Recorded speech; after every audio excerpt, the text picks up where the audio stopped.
সালামু আলাইকুম। আজকের ভিডিওটা একটু ইনফরমেটিভ ভিডিও, অর্থাৎ আজকের ভিডিওতে আপনাদেরকে ইরানের ত্রিরত্ন মানে ক্যাটাগরিতে থাকা বি গ্রেডের ত্রিরত্ন, এ গ্রেড, এ প্লাস গ্রেডে আর অনেক কিছুই আছে।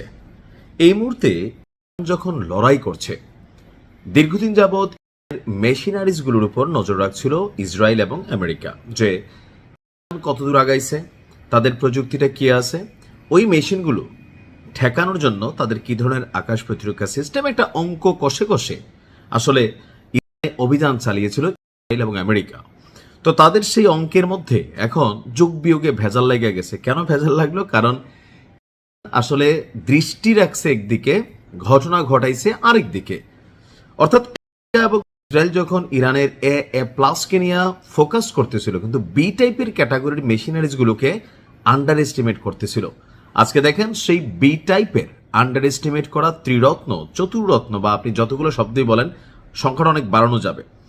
আমরা এই যুদ্ধে ইরানের বেশ কিছু সফলতা দেখতে পাচ্ছি, যে প্যাট্রিয়ট অথবা থার্ডের মতন আকাশ প্রতিরক্ষা ব্যবস্থা আমেরিকার সারা পৃথিবীতে 8টা দেশে তারা যেটা মোতায়েন রাখছে, কিভাবে ফাঁকি দিচ্ছে আসুন দেখি। আইআরজিসির তথ্য অনুযায়ী আপনার আমেরিকা এবং ইসরায়েলি লক্ষ্যবস্তুগুলোতে প্রায় 34 দফা হামলা চালিয়েছে। আর সর্বশেষ অভিযানে 3 ধরনের ক্ষেপণাস্ত্র এবং হাইপারসোনিক ক্ষেপণাস্ত্র ব্যবহার করা হয়েছে।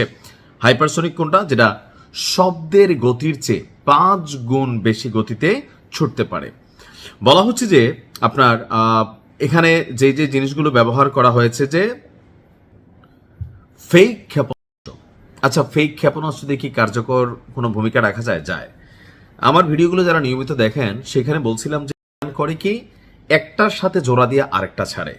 কারণ আকাশ প্রতিরক্ষা সিস্টেমগুলো একটা নির্দিষ্ট সময় পর পর তাদের মেশিন থেকে ক্ষেপণাস্ত্র বা পাল্টা ক্ষেপণাস্ত্র উৎক্ষেপণ করে। আমেরিকা বা যে ক্ষেপণাস্ত্রগুলো আছে আকাশ প্রতিরক্ষা সিস্টেমে, একটাকে উড়াইতে চায়। তো যখন একটা উড়তে চায়, তখন আরেকটাই ফাঁক দিয়ে ঢুকে যায়, যেটাকে বলা হচ্ছে ফেক। আরেকটা হচ্ছে আপনার কি বলা হয়, যে শব্দের চেয়ে দ্রুতগামী হাইপারসোনিকের মধ্যে কয়েকটা ক্যাটাগরি আছে।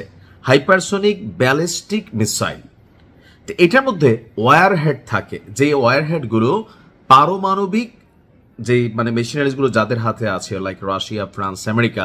তো এটার মাথায় থাকে কি, রাশিয়া ইউক্রেন যুদ্ধে অনেকেই শুনছেন যে পুতিন যখন বড় বড় এই পারমাণবিক ক্ষেপণাস্ত্রগুলো মারতো, ওয়ার হেড থাকতো, কিন্তু ওয়ার হেডে পারমাণবিক মেশিনটা যেটা বা ইকুইপমেন্ট যেটা, সেটা থাকতো না। তো ইরানও আপনার ক্লাস্টার বোমা, আমরা অনেকে নাম শুনছি, ক্লাস্টার টাইপের কিছু ক্ষেপণাস্ত্র ব্যবহার করছে। এই ক্লাস্টারগুলো করে কি, আকাশ থেকে জমিনে পড়ার আগে অথবা শত্রু দেশের সীমানায় প্রবেশ করা মাত্র একটা চূর্ণ বিচূর্ণ হইয়া এখান থেকে একাধিক অর্থাৎ শত শত ক্ষেপণাস্ত্র ছড়িয়ে পড়ে। তো আকাশ প্রতিরক্ষা সিস্টেম করে কি, একসাথে তো আর এতগুলোকে মোকাবেলা করতে পারে না, হয়তো 2, 4, 10টা, বাকিগুলো ফাঁক দিয়ে কিন্তু ঢুকে যাচ্ছে। বুঝতে পারছি? এটা হচ্ছে দ্বিতীয়। তৃতীয় হচ্ছে আপনার দামে কম, তারপর হচ্ছে কামে অনেক গুণ।